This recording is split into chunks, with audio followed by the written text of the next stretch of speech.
السلام عليكم ورحمة الله وبركاته. إن الحمد لله نحمده ونستعينه ونستغفره ونعوذ بالله من شرور أنفسنا ومن سيئات أعمالنا. من يهده الله فهو المهتد ومن يضلل فلن تجد له وليا مرشدا. أشهد أن لا إله إلا الله وحده لا شريك له وأشهد أن محمدا عبده ورسوله الذي لا نبي بعده.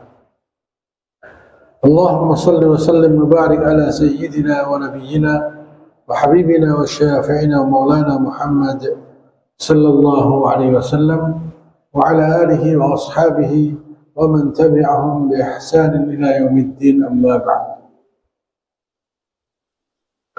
Alhamdulillah rahimakumullah.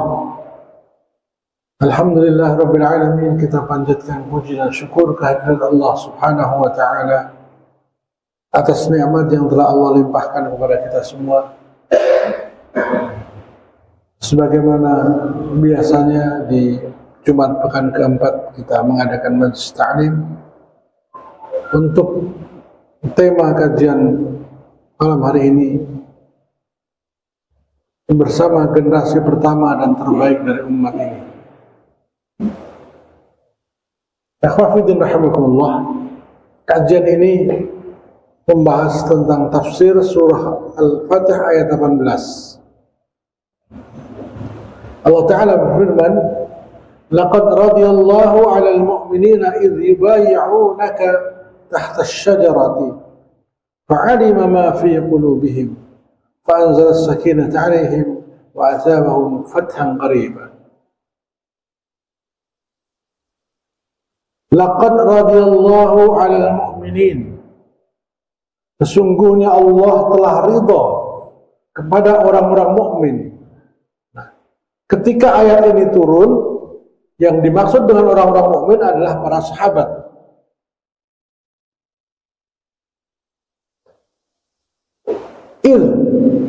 Tatkala yubayyi'unaka, mereka berbaiat kepada engkau wahai Muhammad, bersumpah setia untuk hidup, berjuang, mati bersama. Jadi ayat ini menceritakan saat-saat di mana Nabi sallallahu alaihi wasallam mengambil sumpah para sahabat yang bersama beliau akan berangkat haji. Sebelum mereka memasuki kota Mekah, Nabi meminta salah seorang di antara mereka, yaitu Utsman bin Affan, untuk lebih dahulu masuk ke kota Mekah, melihat keadaan, kondisi. Bagaimana kondisi kota Mekah, amankah untuk para sahabat dan Nabi ini masuk kemudian berhaji. Walaupun yang berangkat haji saat itu bukan hanya kaum muslimin, tapi bangsa Arab pun juga berangkat haji. Jazakallahu khair. Dengan berbagai macam cara mereka. Namun Nabi sebagai seorang pemimpin yang sangat teliti, beliau tidak ingin mengorbankan para pengikutnya tanpa kewaspadaan. Maka beliau kirimkan Utsman bin Affan untuk menyelidiki dulu, amankah kira-kira kalau kita masuk kota Mekah. Karena mereka tidak membawa senjata sama sekali. Mereka berangkat untuk haji. Dan aib bagi bangsa Arab kalau orang mau berangkat haji kok dibunuh atau diperangi. Tapi Nabi harus memastikan semuanya aman. Ternyata sampai beberapa hari Utsman bin Affan tidak ada kabar. Simpang siur berita. Ada kemudian yang mencurigai Utsman bin Affan ditangkap oleh Quraisy, suku Quraisy. Lalu mungkin ada yang khawatir ini dan itu, Nabi mengambil baiat di bawah pohon namanya pohon Ridwan. Nah, baiat ini bukan sembarang baiat untuk mati demi satu orang, Utsman bin Affan. Mereka bersumpah setia sebagaimana mereka pernah bersumpah setia pada bai'ah Aqabah kedua sebelum Nabi Muhammad SAW hijrah ke Madinah. Sungguh Allah telah ridho kepada orang-orang mukmin, para sahabat, ketika mereka bersumpah setia kepadamu, wahai Muhammad, di bawah pohon Ridwan. Fa'alima ma fi qulubihim, sehingga Allah mengetahui apa yang ada dalam hati mereka. Ada tiga penggalan. Yang pertama, Allah menyebutkan keridhaannya atas para sahabat tatkala mereka berbaiat. Jadi ridhonya Allah itu turun setelah mendengar baiat. Dan dengan baiat itu, alimallahu ma fi qulubihim, Allah mengetahui apa yang ada di hati mereka. Allah Maha mengetahui, kan? Kenapa Allah sebutkan maka Allah mengetahui? Apakah sebelumnya Allah tidak tahu? Tidak mungkin. Allah pasti tahu bahkan sebelum kejadian, karena Allah Maha tahu. Tapi mengapa ayat ini seakan-akan baru setelah mereka berbaiat maka Allah tahu? Nah, itu.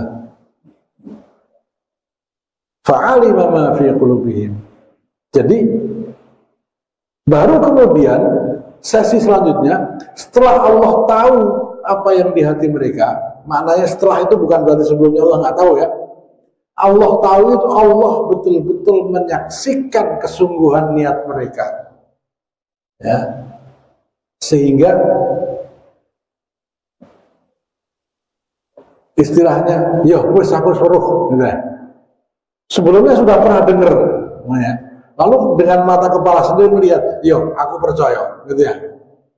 Jadi ini pengakuan, kata-kata fa'alima, maka Allah mengetahui, itu bukan berarti sebelumnya Allah tidak mengetahui, tapi itu pernyataan Allah sebagai wujud pengakuan atas hati para sahabat itu. Lalu setelah Allah mengetahui hati mereka, isi hati mereka secara keseluruhan, bukan hanya Abu Bakar, bukan hanya Umar, bukan hanya Utsman, bukan hanya Ali, tapi seluruh sahabat, Allah ketahui hatinya. Maksudnya Allah mengakui kesungguhan hati mereka. Lalu fa'anzalas sakinata 'alaihim, Allah turunkan ketenangan di hati mereka. Wa athabahum fathan qariba.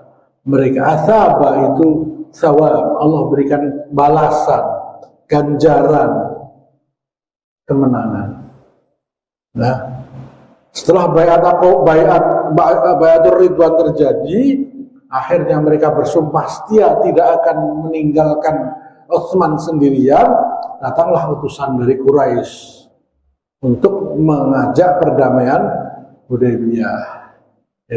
Itulah awal dari kemenangan Islam. Tahun selanjutnya Fatah Makkah, ya. Nah, poin yang saya beri tanda kuning, sehingga Allah tahu apa yang ada di hati mereka. Ini yang akan kita bahas. Apa sih yang ada di hati para sahabat itu sehingga Allah ridho, sehingga Allah akui, sehingga Allah berikan ketenangan. Ketenangan kan di hati, bukan di pikiran, di hati. Fa'anzalas sakinata 'ala qulubihim. lalu diberikan kemenangan. Jadi kunci kemenangan adalah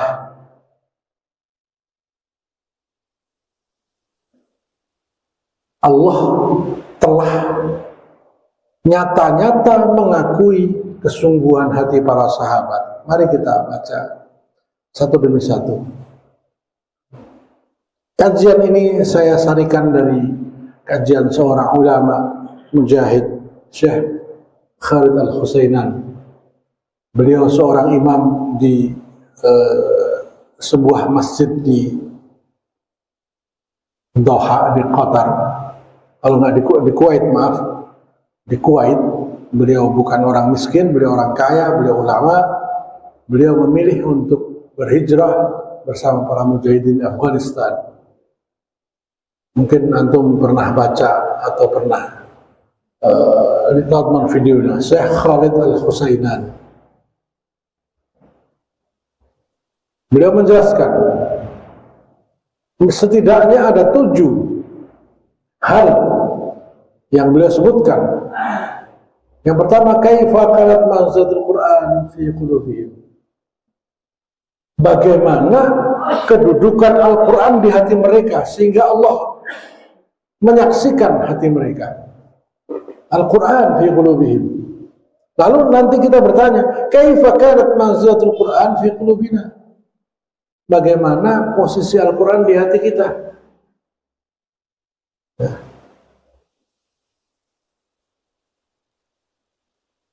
Al-Quran dibaca untuk diamalkan. Al-Quran dipelajari untuk diamalkan. Itu bukan hanya satu orang yang mengatakan. Sayyid Qutb dalam bukunya Ma'alim Fit Thariq menyebutkan 3 ciri khas generasi Ar-Ra'il Al-Awwal, generasi pertama. Beliau menyebutkan Ma'al Jail Farid, generasi yang unik, yang tidak ada duanya, tidak akan pernah lahir lagi dalam kehidupan manusia. Generasi satu-satunya dari zaman Adam sampai manusia terakhir, belum pernah lahir generasi seperti sahabat. Generasi terbaik sepanjang masa, bukan hanya di masa Nabi Muhammad SAW, sepanjang masa. Isa ibnu Maryam punya sahabat, jumlahnya berapa? 10. Hanya 10. Musa bahkan ia ditinggalkan oleh para pengikutnya. Muhammad SAW 140.000 sahabat, semua siap mati demi beliau. 140.000 sahabat, semua siap mati demi beliau. Umatnya siap mati demi beliau. Itu yang membuat iri para nabi. Nah, yang pertama, bagaimana posisi Al-Quran dalam hati para sahabat. Ibnu Umar menghafal Al-Baqarah 8 tahun. Bukan karena beliau bodoh atau lambat, tapi beliau tidak pindah ke ayat yang baru sebelum ayat itu beliau amalkan. Jadi begitu beliau hafal Al-Baqarah, maka seluruh Al-Baqarah itu masuk dalam dirinya, mengubah akhlaknya, mengubah seluruh kehidupannya.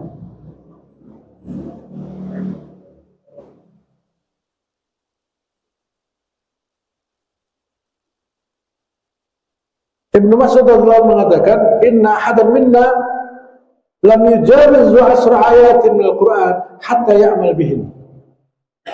Sesungguhnya salah seorang di antara kami tidak pernah lebih dari 10 ayat dia baca, dia pelajari, dia pahami. Hatta ya'mal bihim, sampai dia mampu mengamalkan 10 ayat itu, baru pindah. Karena saking takutnya, ya, saking takutnya berpaling dari Al-Quran, berpaling dari hidayah, sehingga mereka memastikan Apa yang mereka baca adalah sudah mereka amalkan. Bisa dibayangkan kalau generasi rujukannya Al-Quran, ayat demi ayat mereka baca, lalu mereka renungkan ke dalam dirinya. Umar bin Khattab ketika membaca ayat surat Maryam ayat 59 kalau nggak salah, kharru sujjadan wa bukiyya. Apabila diturunkan, dibacakan ayat-ayat Ar-Rahman, mereka tersungkur sujud dan nangis. Umar bin Khattab tidak akan berhenti mengulangi ayat itu sampai nangis. Kalau nggak nangis dia langsung melolong, Allahumma hadha sujud fa ainal buka. Ya Allah, saya sudah sujud dari tadi, mana tangisnya ya Allah? Itu para sahabat radhiyallahu anhum. Hatta Rasulullah sallallahu alaihi wasallam setiap malam beliau mengulang, ya Allah, in tu'adzibhum fa innahum ibaduk wa in taghfir lahum fa innaka antal azizul hakim. Satu ayat dalam surat Al-An'am kalau tidak salah, Al-Maidah. In tu'adzibhum fa innahum ibaduk wa in taghfir lahum fa innaka antal azizul hakim. Diulang sampai ratusan kali sampai beliau nangis bercurah air mata. Kalau engkau azab mereka, ya Allah, umatku, fa innahum ibaduk, sesungguhnya mereka adalah hamba-Mu, Kau berkuasa untuk melakukan apa saja terhadap mereka. Wa in taghfir lahum, tapi kalau engkau ampuni mereka, seandainya kau ampuni mereka, fa innaka antal azizul hakim, sungguh engkau maha perkasa lagi maha bijaksana. Itu saking pengennya beliau dengan keselamatan umatnya. Itu Rasulullah SAW. Aisyah radhiyallahu anha sampai hafal surat Qaf. Saking seringnya Nabi baca surat Qaf. Qaf Al-Qur'anil Majid. Silakan antum baca surat Qaf. Halaman kedua, malam hari. Pahami ayatnya, pahami maknanya. Kalau nggak nangis kebangetan. Wa ja'at sakratul maut bil haqq, dzalika ma kunta minhu tahid. Wa nufikha fis-sur, dzalika yawmul wa'id. وجاءت كل نفس معها سائق وشهيد لقد كنت في غفلة من هذا فكشفنا عنك غطاءك وبصرك اليوم حديد. Di pojok bawah, yauma naqulu li jahannam hal imtala'ti wa taqulu hal min mazid wa uzlifatil jannatu lil muttaqin ghayra ba'id.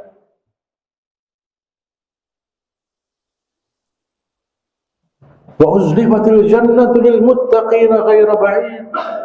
Dihamparkan, disiapkan, disediakan surga untuk orang-orang bertakwa ghaira ba'id, tidak jauh.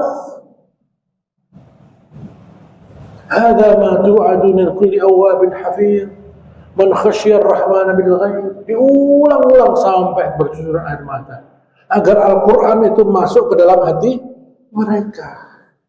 Itu sahabat ridwanullah alaihim. Jadi setiap sahabat itu punya ayat favorit untuk beliau baca di malam hari, untuk beliau ulang-ulang, untuk beliau jadikan itu sebagai ibrah buat dirinya. Sampai-sampai ada yang hafal surat Al-Baqarah setelah 8 tahun. Melotok, bukan hanya melotok di bibir saja, tapi dirinya sudah menghayati seluruh surat Al-Baqarah. Itu belum lagi kemudian ayat-ayat tentang al-jihad. Maka sampai dikatakan para mujahid yang paling berani di garis depan adalah para khuffal surat Taubah wal Anfal.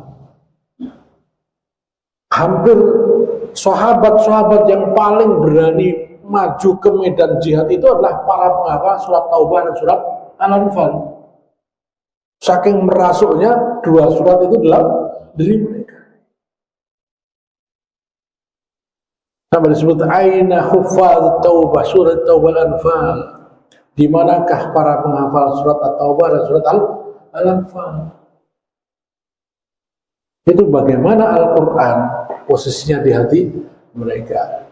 Dibaca untuk diamalkan, dibaca untuk diaplikasikan dalam diri mereka. Nah, mereka mati demi menegakkan Al-Quran. Bagaimana tidak? Bahkan Al-Quran itu berbicara tentang mereka.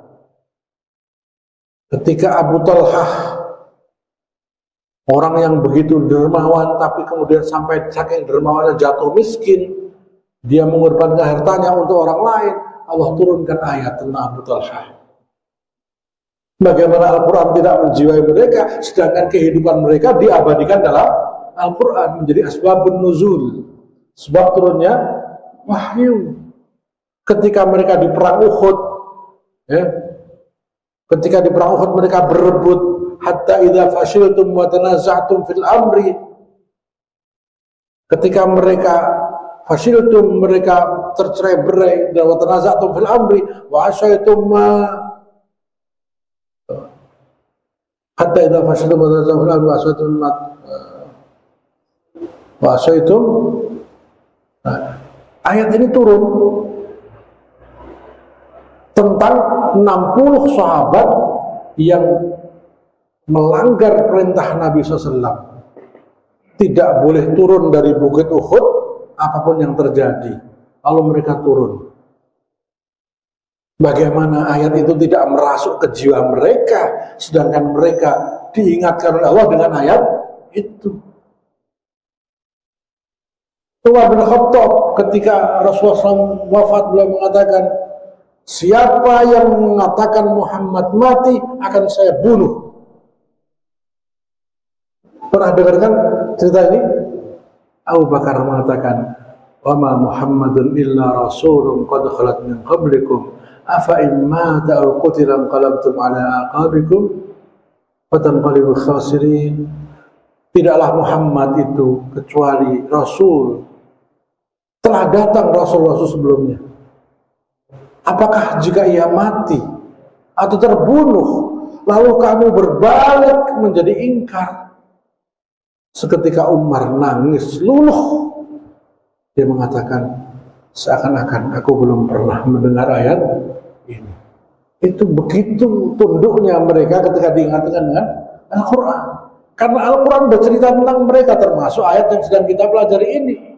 Bagaimana mereka tidak menyatu hatinya dengan Al-Quran.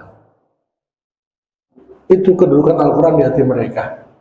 Al-Quran adalah cahaya buat mereka, penuntun buat mereka, imam buat mereka. Cukup dengan Al-Quran itu. Demikian kata Sayyid Qutb dalam Ma'alim At-Tariq. Dan itu tidak akan lahir lagi generasi yang seperti itu.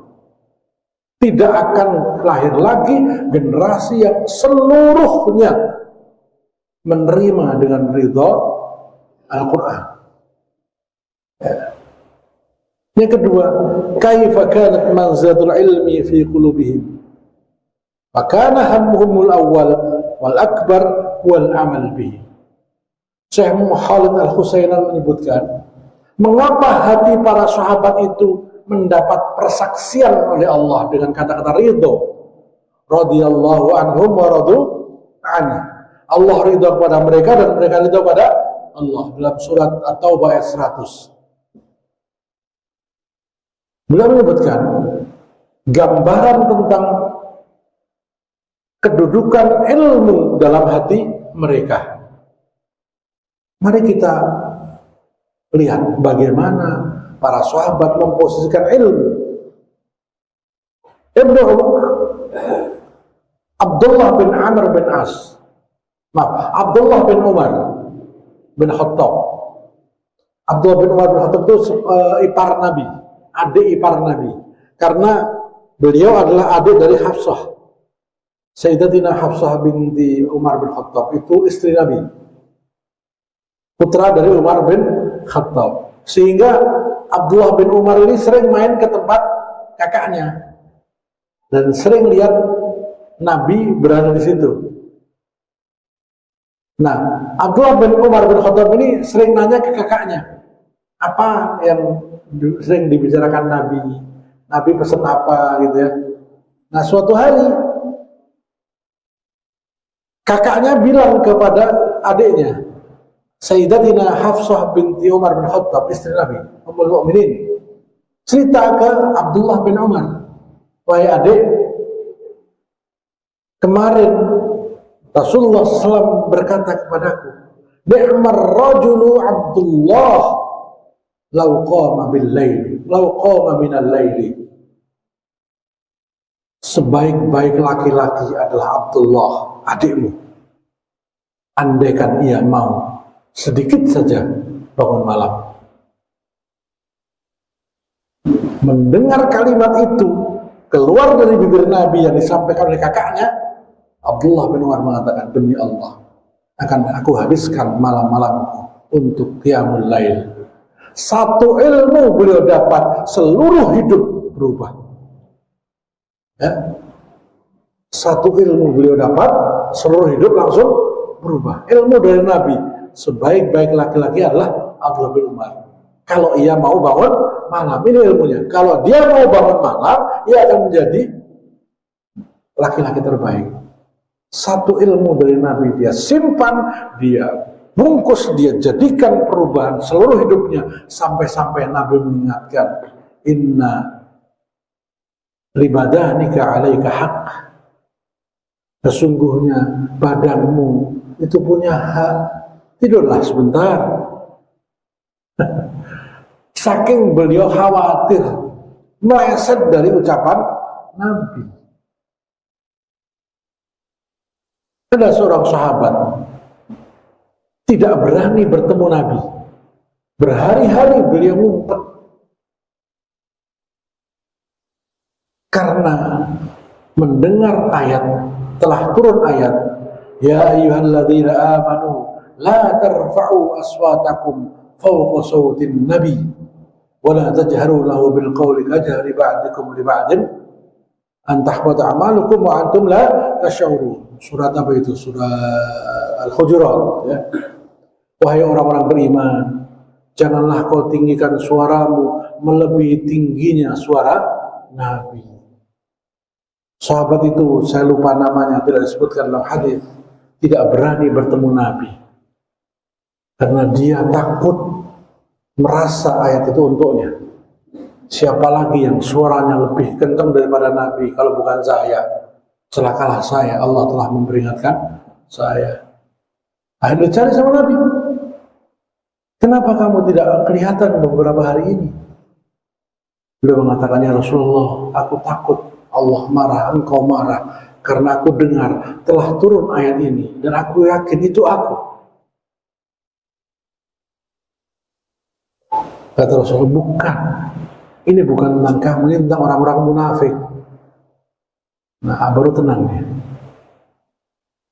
Satu lagi orang mendengar ayat itu turun, dia bersumpah, wallahi, demi Allah, sejak hari ini aku tidak akan berkata-kata kecuali berbisik.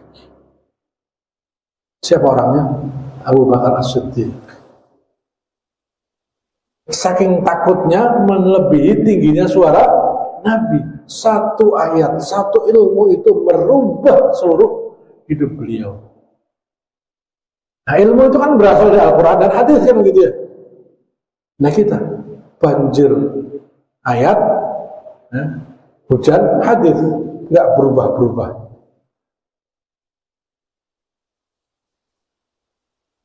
Ilmu didudukkan sangat tinggi. Al-ilmu amal, al-ilmu al-khasyah. Ibnu Mas'ud mengatakan innamal ilmu al-khasyah.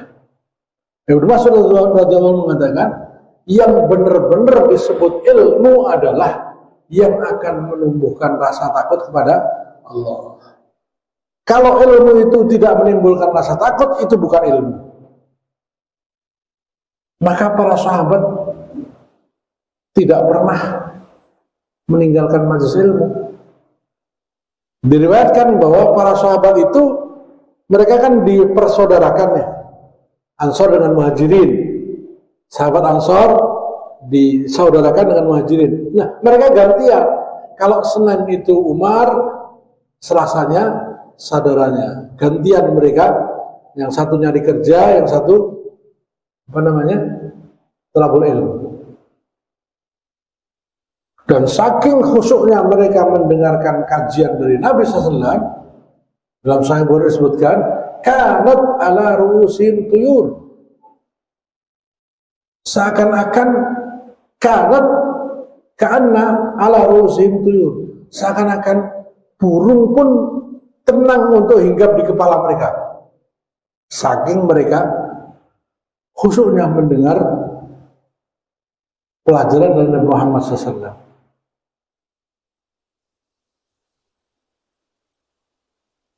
Nah, cinta kepada ilmu adalah ciri para sahabat radhiyallahu alaihim ajma'in. Meninggikan ahli ilmu, menghormatinya adalah sifat para sahabat radhiyallahu alaihim. Dan mereka tidak mau beramal tanpa ilmu. Itu. Suatu hari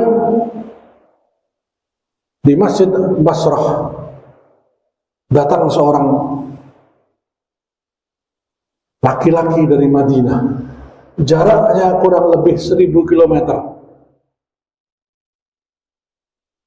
Dia mencari sahabat Abu Darda radhiyallahu anhu. Lalu ditanyakan, untuk keperluan apa Anda mencari sahabat Abu Darda radhiyallahu anhu? Beliau mengatakan, aku ingin bertemu beliau untuk menanyakan satu hadis. Lalu diantarlah orang itu kepada sahabat Abu Darda radhiyallahu anhu. Bertemulah mereka. Sahabat Abu Darda bertanya,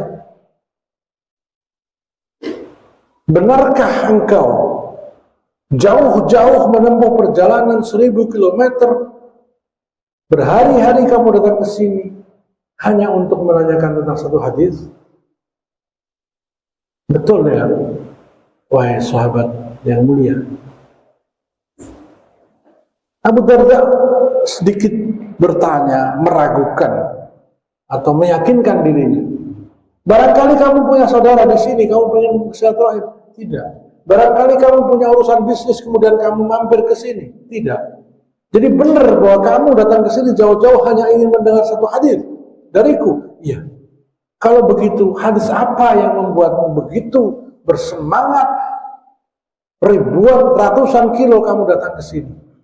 Faqala, orang-orang mengatakan, hadis yang kau riwayatkan. Hadis apa itu? Man sara fi talabil ilmi fahuwa fi sabilillahi hatta yarji'ah. Barang siapa yang menempuh perjalanan untuk menuntut ilmu, maka ia berarti sedang berjalan di atas jalan Allah sampai dia pulang. Dia ingin melakukan perjalanan itu. Ilmu yang dia dapat mungkin hanya satu hadis, tapi perjalanan yang beliau lakukan ini nilainya luar biasa. Maka kita lihat bagaimana para sahabat begitu bersemangat untuk belajar. Dan itu diwariskan kepada para tabi'in, tabi'ut tabi'in. Mereka tidak membedakan antara miskin dan kaya, budak dengan tuannya kalau soal ilmu. Antum tahu Imam Nafi' tidak ada satupun riwayat Al-Quran kecuali lewat Imam Nafi'. Dalam istilah hadis ada silsilatul zahab, mata rantai emas hadis. Itu hanya ada mungkin 100-an hadis.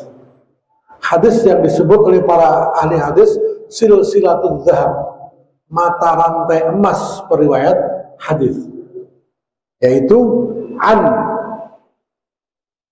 Syafi'i, an Malik, an Nafi', an Ibni Umar, an Rasulullah sallallahu alaihi wasallam. Hadis yang diriwayatkan oleh Imam Syafi'i diambil dari Imam Malik. Imam Malik mengambil dari Nafi', Imam Nafi' mengambil dari sahabat Ibnu Umar. Ibnu Umar mendengarnya dari Rasulullah Muhammad sallallahu alaihi wasallam. Ini lebih sahih dibandingkan Sahih Bukhari. Tapi jumlahnya cuma sekitar 100-an. Imam Syafi'i, Malik, Nafi'. Antum tahu siapa Imam Nafi'? Imam Nafi' itu budaknya Ibnu Umar. Bayangkan, budak menjadi periwayat terbaik di era tabi'in. Periwayat hadis, periwayat Al-Quran. Dan beliau ketika sahabat Ibnu Umar berhalangan hadir, beliau yang menggantikan.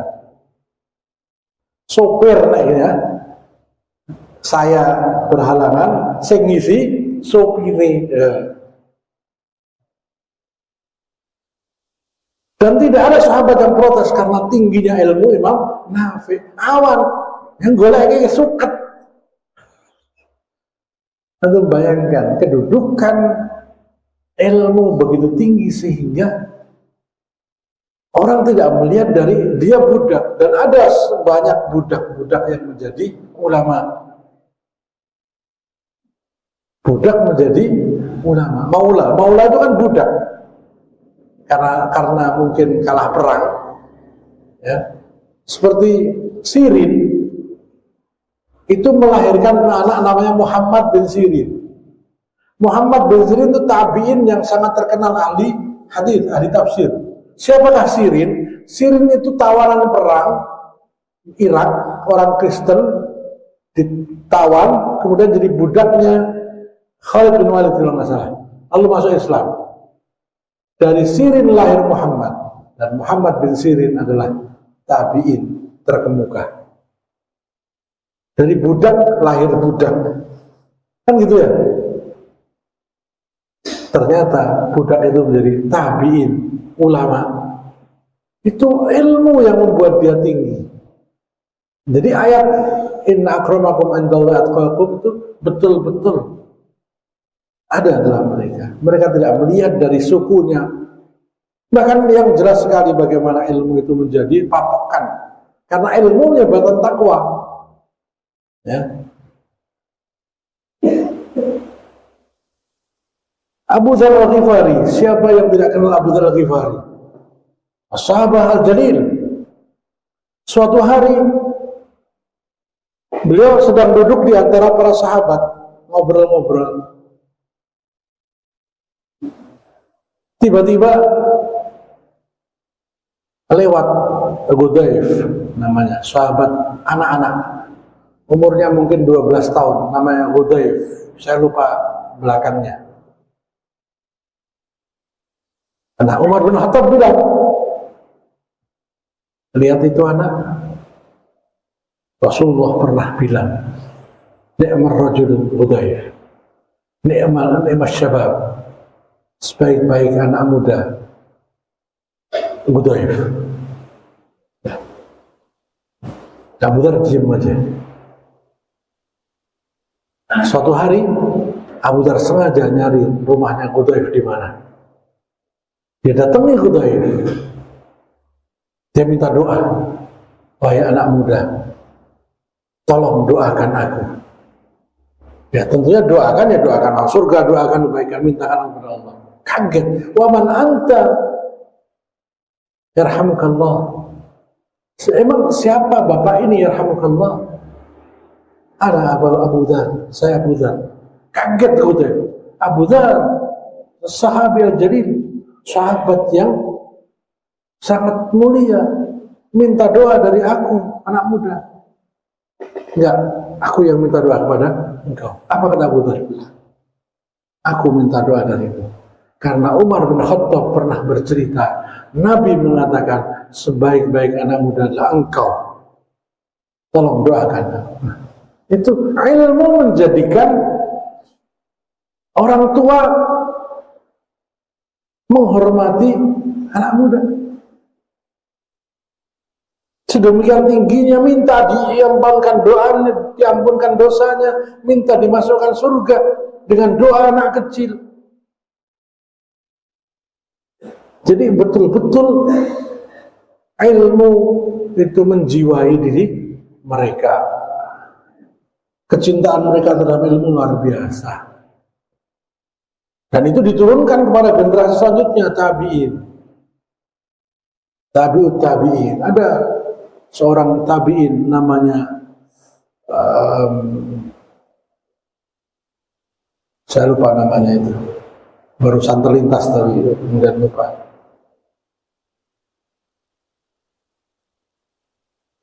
Bapaknya berangkat jihad ke Syam. Rabi'ah Ar-Ra'yi. Silakan antum baca riwayat hidup Rabi'ah Ar-Ra'yi. Bapaknya berangkat jihad ke Syam. 18 tahun nggak pulang. Sebelum berangkat, dia titip ke ibunya. Aku titip anakku ini, didiklah dengan baik. Ini ada uang 20.000 dinar. 20.000 dinar. Kalau 1 dinarnya itu 2,5 juta, ya berarti sekitar 5 miliar ya. Duit 5 miliar ditinggalkan. Ibunya mendapatkan amanah anak ini nggak main-main, maka beliau kirimkan anak itu belajar ke para sahabat dan beliau berikan hadiah kepada guru-gurunya, nggak main-main. Jadi kalau sekarang bayar SPP berat itu nggak nyontoh sahabat. Imam Ahmad bin Hanbal ketika anaknya mendapatkan sanad Al-Fatihah dari gurunya, bukan berarti Imam Ahmad nggak pandai Al-Quran, bukan. Itu luar biasanya mereka menghormati ilmu. Imam Ahmad menyadari bahwa ada guru lain, ada ulama lain yang memang ahli di bidang Al-Quran, maka dia tidak mau. Dia ingin anaknya belajar dari beliau. Dikirimkanlah ini. Ketika mendengar anaknya selesai dapat sanad Al-Fatihah, berapa beliau beri hadiah gurunya? 40 dinar. 80 juta Fatihah tok. Wah iki ngasih 3 juz 4 juz nunggak seneng sasi lho.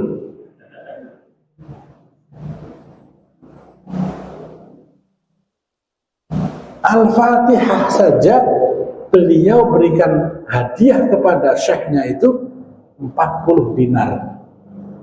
Kalau 40 kali 2,5 ya 10 juta. Nah, Rabi'ah Ar-Ra'yi oleh ibunya disuruh ngaji mulazamah dengan Imam Malik, dengan para sahabat, Ibnu Abbas dan sebagainya. Suatu hari bapaknya pulang,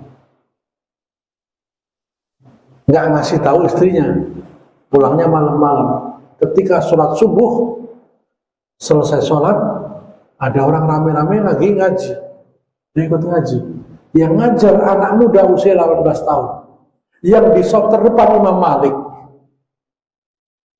Imam Malik ahli hadisnya orang-orang Madinah. Yang ngajar anak muda, si bapak bengong melihat kecerdasan orang ini. Lalu karena beliau penasaran bertanya, siapa anak muda itu? Nah, rupanya kedatangan si bapak sudah diketahui, tapi orang itu nggak tahu bahwa yang tanya itu bapaknya. Dia mengatakan, katanya bapaknya tadi malam sampai pulang dari jihad, pulang dari Syam. Kaget dia. Nah, singkat cerita, akhirnya dia pulang dan bertanya kepada istrinya, istriku, aku tadi sholat subuh dan aku lihat seorang muda dengan ilmu yang begitu luas, majelisnya, hadisnya dihadiri para kibar tabi'in. Katanya itu adalah anakku. Kemudian diceritakanlah. Lalu kemudian bertanya istriku, waktu aku mau berangkat dulu, aku tinggalkan 20.000 dinar. Mana? Aku mau berdagang. Lalu istri mengatakan, kau pilih yang 20.000 dinar itu atau kau pilih anakmu yang menjadi ulama hari ini. Ya tentu aku pilih. Nah, pilih anak aku. Kenapa memang? 20 dinar itu telah habis. Dan itulah ganti dari 20.000 dinar. 20.000 dinar. Nah, 5 miliar. Ya, betul. 5 miliar investasi untuk pendidikan seorang anak, untuk hadiah para gurunya, sebagai bentuk penghargaan pada ilmu. Ya. Sekarang kalau SPP itu 1 juta mondok, berarti sehari ya 30.000, ya, 33.000. Yo wis mangan, yo listrik, yo banyu, yo turu, ya, yo diwulang. Mangan we piro? Sekali mangan 10.000, jajar gitu ku somai. Itu ku bakso separuh, tumbas bakso sepale. Saya bukan bermaksud untuk menyalahkan, tidak, tetapi itulah bagaimana mereka memposisikan ilmu dibandingkan dengan hari ini. Maka memang ketika kita meninggikan ilmu, Allah tinggikan kita. Nah, cara meninggikan ilmu adalah menjadikannya sebagai akhlak dalam diri kita. Dalam surat Al-Mujadilah disebutkan, ya ayyuhalladzina amanu idza qila lakum tafassahu fil majalisi fafsahu wa idza qila suzu fansuzu, baru yarfa'illahu alladzina amanu minkum walladzina utul ilma darajat. Hai orang-orang beriman, jika dikatakan kepada kalian berlapang-lapanglah di majlis, maka lapangkanlah. Jika dikatakan kepada berdirilah, maka berdirilah. Niscaya Allah akan angkat orang yang beriman dan berilmu dengan derajat yang tinggi. Niscaya itu kan berarti akibat. Sebab akhlak, maka orang beriman dan berilmu diangkat derajatnya. Kalau bukan akhlak dan adab, maka ilmu tidak ada manfaatnya. Maka para sahabat itu menjadikan ilmu amal. Al-ilmu murtabatun bil amal. Ilmu sangat erat dengan amal. Amal tidak bisa dipisahkan dengan ilmu. Ini hatinya para sahabat. Yang ketiga, kaifa kanat khasyatun lillah. Bagaimana rasa takut kepada Allah ada dalam diri para sahabat. Suatu hari Anas bin Malik melihat para sahabat lagi ngobrol-ngobrol tentang sesuatu. Lalu dia mengatakan, ta'maluna amalan hiya a'daqu fi a'yunikum in kunna fi ahdi Rasulillah na'udduha minal kabair. Kalian ini sekarang ini banyak melakukan perbuatan-perbuatan yang di mata kalian lebih ringan, lebih tipis, lebih kecil dibandingkan helai rambut kalian. In kunna, dulu kami fi ahdi Rasulillah, di zaman Nabi masih hidup, na'udduhu minal kabair, menganggapnya sebagai dosa besar. Saking takutnya sama Allah Subhanahu wa ta'ala. Itu baru pergeseran satu generasi. Sahabat pindah ke tabi'in, itu sudah seperti itu. Ketakutan mereka kepada Allah Subhanahu wa ta'ala, rasa takutnya kepada Allah Subhanahu wa ta'ala, itu tidak hanya tergambar pada satu orang, seluruhnya. Bahkan dalam hadis disebutkan, Umar bin Khattab menguji seorang penggembala kambing. Ketika dia minta, tolong sembelihkan satu untukku, ya, nanti kamu saya bayar. Penggembala kambing itu bilang, nanti saya dimarahi oleh tuan saya, majikan saya. Loh, kamu kan bisa bilang bahwa kambingmu itu dimakan serigala. Apa kata anak-anak ini, anak muda ini, budak ini? Fa'inallah, fa'inallah. Lalu di mana Allah? Maksudnya, bukankah Allah melihat aku bisa membohongi majikanku, tapi Allah akan melihat. Maka mendengar anak muda di pelosok, budak kan identik dengan orang yang tidak merdeka, punya keyakinan seperti itu, dirayu dengan duit banyak, dia nggak tergoda karena takut sama Allah. Umar bin Khattab marah banget. Esoknya dia cari majikannya, aku beli budak itu, aku bebaskan, aku merdekakan. Itu bagaimana tingkat ketakutan mereka pada sahabat radhiyallahu alaihi. Abu Bakar As-Siddiq itu sampai disebut dengan rajulun bakka, laki-laki tukang nangis. Disebutkan dalam sirah beliau, dalam biografi beliau, itu sampai kayak apa, kalau anak kecil itu kalau pilek apa namanya itu ada bekasnya itu ya. Nah itu sampai ada bekas air mata karena saking seringnya beliau nangis.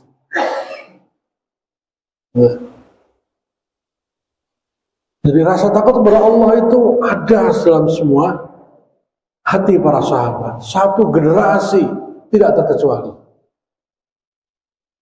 Maka Allah ridha pada mereka.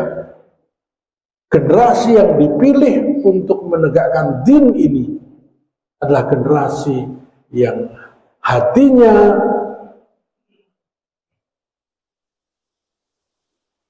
tersibghoh, terwarnai Al-Quran.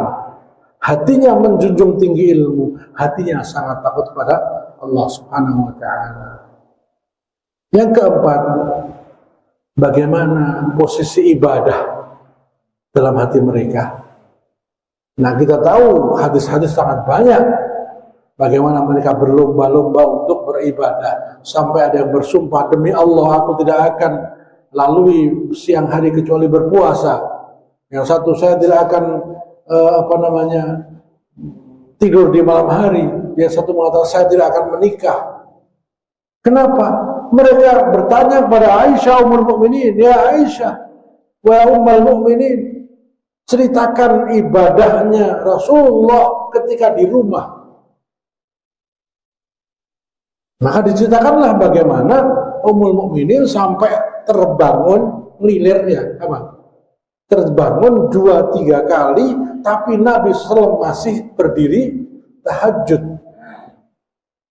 sampai kakinya panas.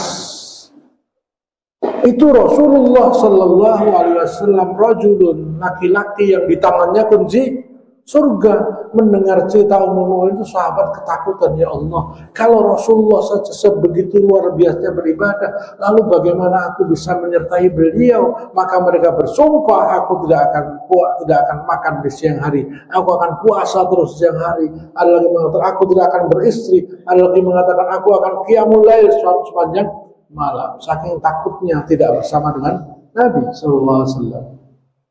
Ada yang kemudian dia infakkan hartanya sampai hampir-hampir melebihi kemampuannya. Abu Talhah itu istri dari Rumaisah, Ummu Sulaim.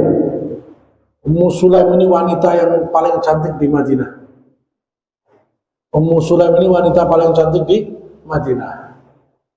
Abu Talhah salah satu laki-laki yang paling kaya di Madinah.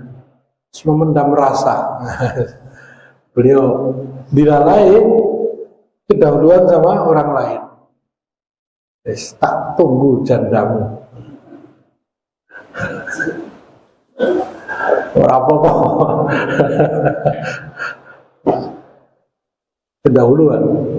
Ketika mendengar suami Ummu Sulaim wafat, syahid kalau nggak salah di perang Uhud, selang 4 bulan kemudian Abu Talhah melamar Ummu Sulaim. Ummu Sulaim mengatakan, tidak ada satupun wanita di Madinah yang berani menolak engkau. Kamu orang paling kaya, kamu orang paling tampan. Tapi aku tidak mau menerimamu karena kamu kafir. Karena kamu kafir. Kaget Abu Talhah. Lalu apa yang bisa membuatmu menerimaku menjadi istrimu, menjadi suamimu? Aku tidak minta harta yang banyak, aku tidak minta mas kawin yang banyak, aku minta maharnya syahadat. Maka bersyahadatlah Abu Talhah sebagai mahar. Begitu masuk Islam, seluruh hartanya diinfakkan sampai untuk makan nanti malam pun nggak ada. Nah, kisahnya cukup panjang, luar biasa. Keluarga ini turunlah surat Al-Hasr ayat 10. Sifat dermawan itu tidak hilang bahkan ketika menjadi orang miskin. Sampai-sampai ketika Nabi SAW kedatangan tamu, beliau bertanya, siapakah di antara kalian yang bersedia menjamu tamuku malam ini? Ya, Abu Talhah mengatakan, ana ya Rasulullah. Saya Rasulullah, tanpa nanya istrinya, ada makanan enggak? Pulang dengan gembira, wahai istriku, alhamdulillah Rasulullah SAW mempersilahkan kita untuk menjamu tamu beliau. Tolong siapkan makanan. Kata istrinya, wahai suamiku, makanan yang ada malam ini hanya untuk anak kita. Kita pun nggak akan makan. Waduh. Akhirnya gini, ya sudah. Kita terima tamu kita, tapi nanti kalau tamunya sudah waktunya makan, kamu pura-pura betulin lampu, mbok patenono. Nanti kalau sudah lampunya mati, ora iso dandani, gek ditokke makanannya. Akhirnya begitu tamunya datang, skenario dijalankan, ya, makanan disidangkan, lampu mati, Abu Talhah dan istrinya pura-pura makan, melu apa? Kecap mangan, sedoto kencang, pak ben koyo mangan. Anaknya disuruh tidur dulu, supaya tamunya tidak sungkan untuk makan. Paginya turun ayat, malam itu turun ayat, walladzina tabawwa'ud dar bil iman. Itu.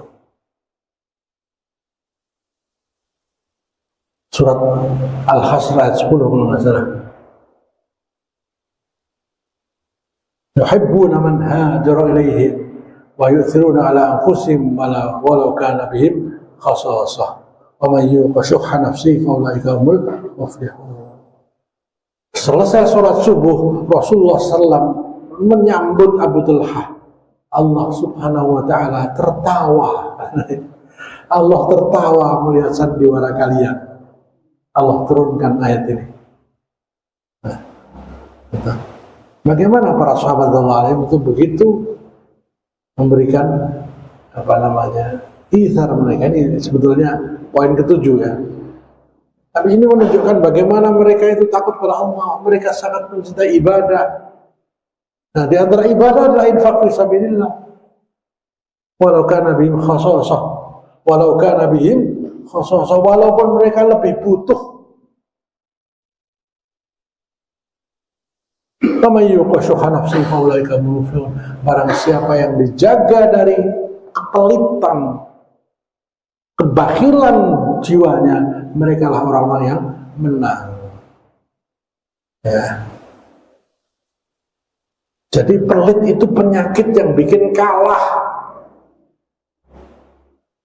Pelit itu penyakit yang bikin kalah. Ada 3 sebab yang disebutkan oleh Syekh Syakib Arsalan. Ketika beliau ditanya oleh Syekh Syekh Imran Basuni Imran.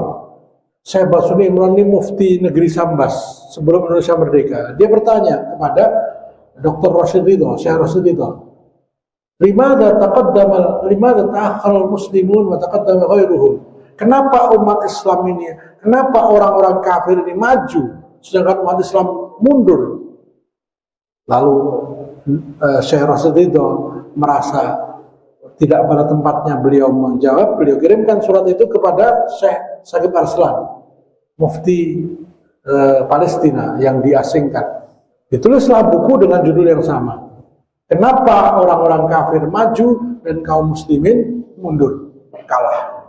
Nah, salah satu sebabnya adalah lemahnya at-tadhiyah, ruhut tadhiyah, jiwa pengorbanan kaum muslimin sangat buruk, sangat lemah. Nah, kenapa kaum muslimin menang di zaman sahabat? Karena mereka terhindar dari pelit. Nah, Allah berfirman, "Wa may yuqashuha nafsi fa ulaika humul muflihun." Barang siapa yang dijaga dari kepelitan jiwanya, mereka lah orang yang menang. Maka jangan berharap umat Islam jaya kalau umat Islam masih pelit. Wa may yabkhal fa innama yabkhalu an nafsi. Barang siapa yang pelit, sesungguhnya ia pelit terhadap dirinya. Dalam surat Muhammad ayat terakhir disebutkan, ya, inilah kalian, ha antum ula, inilah kalian yang diseru untuk berinfak di jalan Allah, lalu kalian tidak mau, kalian enggan melakukannya, maka Allah ganti dengan kaum yang lain yang tidak seperti kalian. Ya.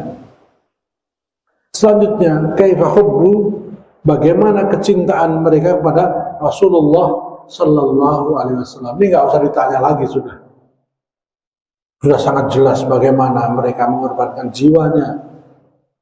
Bahkan perempuan Nusaybah, namanya Nusaybah binti Ka'ab. Silakan nanti dibuka. Nusaybah binti Ka'ab ini disebut dapat gelar perisai Nabi. Wanita ini bukan laki-laki, ibu-ibu. Ya. Ketika perang Uhud berkecamuk, kemudian 60 sahabat ini tidak patuh dengan perintah Nabi, mereka turun ikut rebutan ghanimah. Akhirnya kemudian Khalid bin Walid berhasil merebut bukit Uhud, kemudian menyerang kaum muslimin dari atas. Bahkan Rasulullah SAW sampai dihujani panah, anak panah, tombak. Siapa yang pertama kali melindungi beliau? Nusaybah binti Ka'ab. Wanita menyediakan tubuhnya sebagai tameng hidup Rasulullah. Jatuh beliau. Talhah bin Ubaidillah menggantikan, menutupi tubuh Nabi. Berapa anak panah yang menancap di tubuh Talhah? 70. Coba antum bayangkan, bikin sasaran panah 70 panah, kira-kira kayak ngopor kete ya. Dan itu tubuhnya Talhah bin Ubaidillah.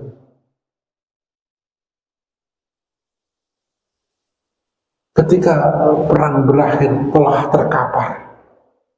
Rasulullah SAW meminta, ya Allah, jangan kau ambil nyawa Talhah. Ya. Jangan kau ambil nyawa Talhah, karena ia seperti ini karena melindungi. Allah kabulkan. Bayangkan 70 anak panah. Ali bin Abi Thalib, anak muda, umur 10 tahun, rela menggantikan posisi Nabi ketika mau hijrah. Padahal Nabi sedang dikepung, akan dibunuh. Ali bin Abi Thalib pura-pura jadi Nabi, diselimuti. Itu kan taruhan nyawa. Ali bin Abi Thalib. Bahkan Asma binti Abu Bakar, beliau sampai disebut Dhatul Nitaqain, wanita yang memiliki 2 sabuk, untuk membawa ransum buat Nabi. Nabi tidak mungkin bawa persiapan karena mendadak beliau hijrah. Siapa yang mengirimkan logistiknya? Bukan laki-laki, perempuan namanya Asma binti Abi Bakar, kakak dari Aisyah radhiyallahu anha, wanita. Dia jalan sambil membawa kambing. Di kambingnya itu taruh di belakang supaya apa? Menghapus jejak kakinya. Ngirim makanan dan minuman buat Rasulullah Muhammad Sallallahu Alaihi Wasallam. Itu bagaimana kecintaan mereka pada Nabi Muhammad Sallallahu Alaihi Wasallam. Abu Bakar As-Siddiq, kita tidak ragukan lagi bagaimana cinta beliau. Umar bin Khattab dan sebagainya. Suatu hari Umar bin Khattab dengan senang hati, dengan gembira menemui Nabi SAW. Ya Rasulullah, wahai Rasulullah, aku mencintaimu, sungguh aku mencintaimu melebihi ibuku, bapakku, anakku, dan seluruh manusia kecuali diriku. Kecuali diriku. Kata Nabi, belum sempurna imanmu, wahai Umar. Umar sudah begitu bangga, kata Nabi, belum sempurna. Ucapkan, aku mencintaimu melebihi diriku, melebihi orang tuaku, anakku, dan seluruh manusia termasuk diriku. Maka diulanglah, wahibbuka, ya, aku mencintaimu ya Rasulullah melebihi kedua orang tuaku, melebihi cintaku pada anakku, melebihi cintaku pada seluruh manusia termasuk diriku. Allah mengatakan, sempurna imanmu wahai Umar. Kira-kira kita bisa nggak seperti itu? Kita cintai Nabi melebihi cinta kita kepada diri kita. Dan sahabat semuanya seperti itu. Mereka berlomba-lomba untuk mengorbankan nyawanya demi Rasulullah Muhammad sallallahu alaihi wasallam. Nah, setidaknya kita mungkin sepersekiannya menanamkan cinta kita kepada Rasulullah Muhammad sallallahu alaihi wasallam. Kaifa kana rughbatun fil jihad. Nah, ini yang sangat ditekankan oleh Syekh Khalid Al-Husainah. Bagaimana mereka mencintai jihad dan tertanam dalam dirinya.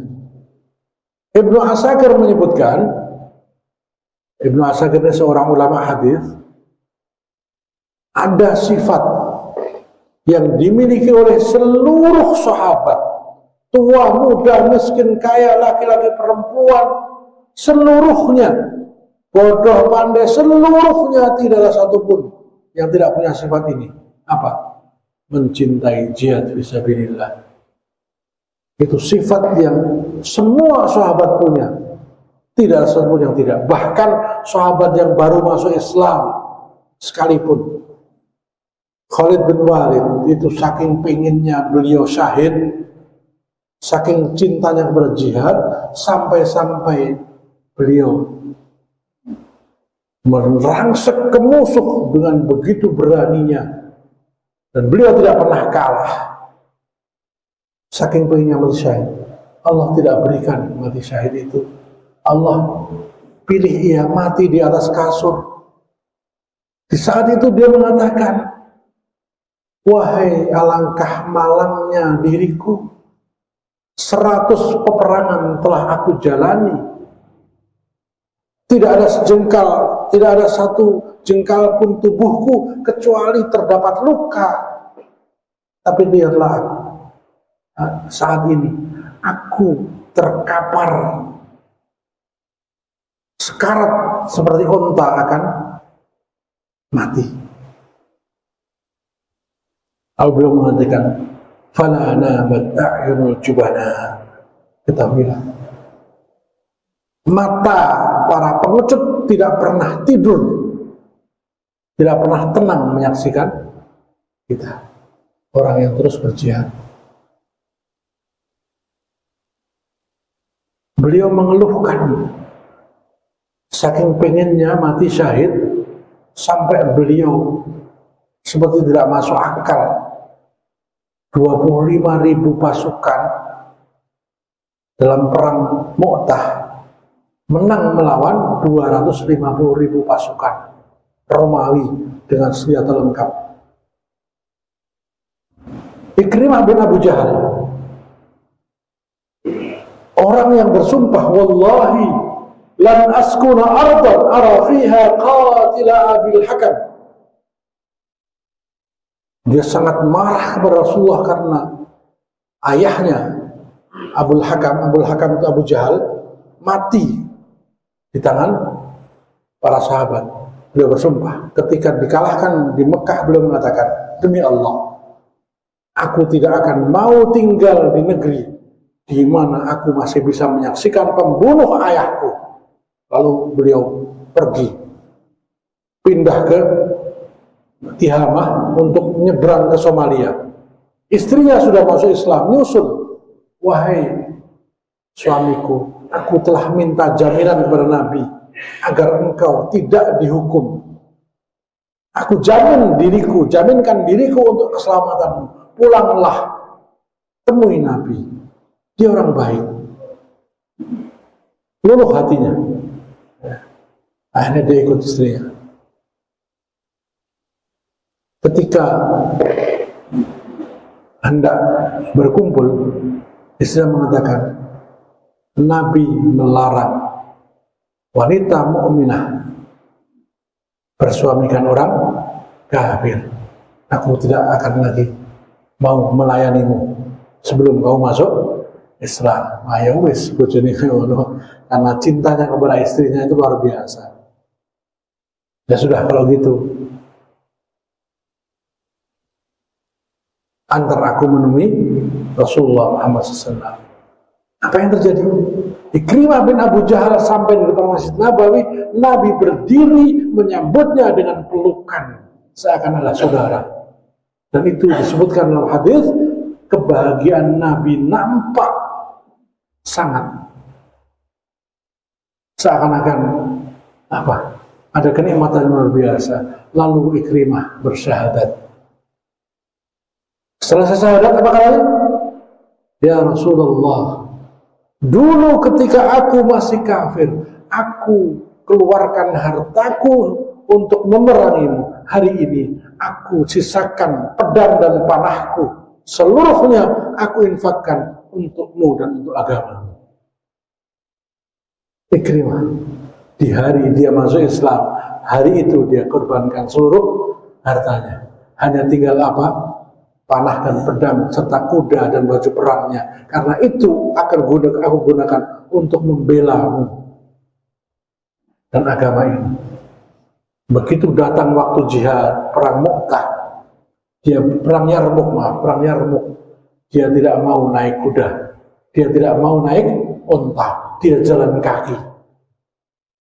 Sang panglima Khalid bin Walid mendekati, wahai Ikrimah, kalau kamu memaksa diri seperti itu, kamu akan kesulitan. Kami yang akan rugi. Karena dia pemberani dan dia luar biasa. Pemimpin yang luar biasa. Naiklah kuda. Setidaknya naiklah unta. Apa kata Ikrimah? Wahai Khalid, engkau lebih dulu masuk Islam. Engkau lebih pantas masuk surga duluan. Aku, betapa besarnya permusuhanku pada Nabi, pada Islam. Dan hari ini akan aku tutupi itu. Aku ingin susul engkau, amalmu dengan berjalan kaki. Semoga Allah catat ini sebagai bentuk pengorbananku. Saking cintanya kepada Rasulullah kepada jihad. Di perang Yarmuk, hari ke-7 peperangan, terjadilah peristiwa yang luar biasa yang dicatat dalam sejarah dengan nama Yaumul Uyun. Hari di mana 700 sahabat matanya buta karena terkena anak panah, hujan anak panah. Saking banyaknya pasukan panah dari Romawi, sehingga 700 sahabat matanya buta. Ada yang meninggal, ada yang luka, tapi 700 sahabat itu matanya buta. Maka hari ke-8 malamnya Ikrimah bin Abu Jahal kumpulkan 400 orang. 400 orang kumpul di satu tenda.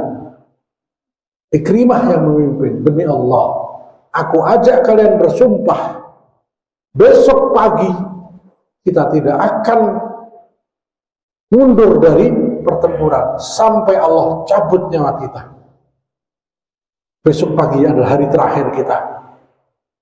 Kita akan pilih itu sebagai hari kesyahidan kita. Mereka bersumpah mati besok. Itu yang disebut dengan bayatul maut, bayat kematian. Dipimpin siapa? Ikrimah bin Abu Jahal, pahlawan Islam, anak musuh Islam. Saking cintanya dia dengan jihad. Betul, paginya 400 orang ini seperti orang yang tidak punya rasa takut. Dia pura-pura mendakan musuh. Mati semua, tinggal tersisa 3 orang. Ikrimah, kemudian yang satu dan yang kedua saya lupa.